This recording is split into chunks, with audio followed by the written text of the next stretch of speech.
Hello and welcome to Lord of the Woods, first in a series of lame slacker tips. Before I go any further, I would respectfully ask that you please subscribe, like, and comment if you want to see more.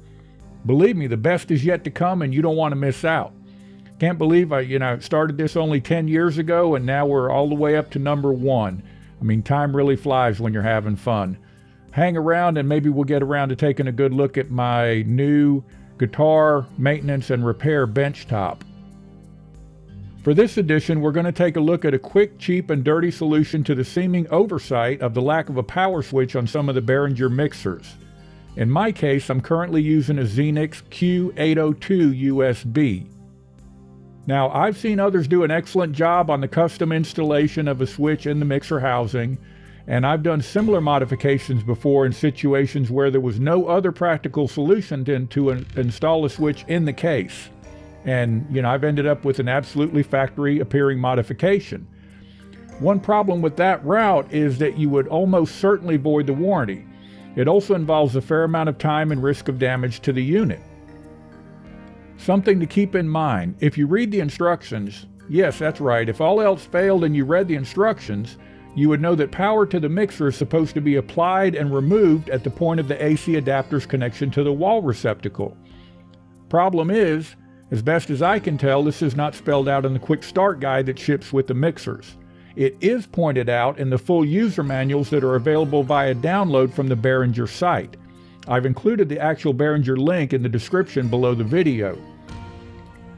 Note that page 4 of the user manual, section 1.2.2 states, "Never connect Xenyx to the power supply unit when the latter is connected to the mains. First connect the power supply unit to the console, then connect the power supply unit to the mains." What they don't tell you is that you need to reverse this sequence to turn the unit off. First, unplug the power supply from the wall receptacle, which they refer to as the mains, then remove the power connector from the mixer if that is even necessary. Of course, if the mixer is in a fixed location, there is no need to repeatedly remove and reinsert the power cord into the power port on the mixer. This only serves to increase the risk of wear and damage to the port. This process is similar to manufacturer recommendations for USB chargeable devices such as smartphones, which you would know if all else failed and you read the instructions. It really wouldn't matter if you have an Apple device because you're probably buying a new one every 6 months anyway. But if you have a USB or similarly chargeable device that you plan to keep for a while, the connection sequence is connect a charger cord to the device and then plug into the wall receptacle to begin charging. When charging is complete, unplug the charger from the wall receptacle first, then remove the charger cord from the device. I suspect the reason for this disconnect and connect sequence is because upon the application of power, a small arc is generated.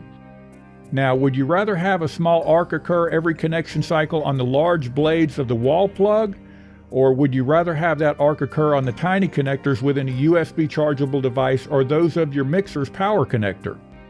Tiny arcs can burn tiny contacts over time. But who wants to plug in and unplug their mixer from the wall every time they use it? I know I don't. So here's the quick and cheap solution. Costs less than $4 and takes less than 1 minute. I bought a 6-outlet power strip with an on-off switch. Note that I already have a surge protector installed for all of my music lab equipment, so I made sure to buy a power strip that does not feature surge protection, as it is my understanding that surge protectors should not be installed in series. My surge protector has a cover, which would make it a royal pain to unplug my power supply at the receptacle for every session. Now, I've also heard that you shouldn't daisy chain power strips, but I have pretty much debunked that myth in my own experience at least. Of course, you need to be aware of the total power in use on any given circuit, but as long as you stay within safe limits with clean, secure connections, I would expect no issues. In fact, I've been living in an 85-year-old shack for 18 years that originally had all 2-wire circuits, is still running on 4 type TL plug fuses, and I have daisy chained my ass off, figuratively speaking, for years without a hiccup. Should I say don't try this at home at this point? So there you have it. A switched power strip for less than the cost of a good rocker switch. Plug the power strip into your power source, plug your mixer's power supply into the power strip, and there's your switch. Done deal, quick, cheap, and dirty. It don't get no better than that. Of course, you could locate the power strip nearer to your mixer for ease of access, but I was trying to reduce spaghetti on my countertop. Again, please subscribe, like, comment, and I'll continue to show you just how lazy I can be.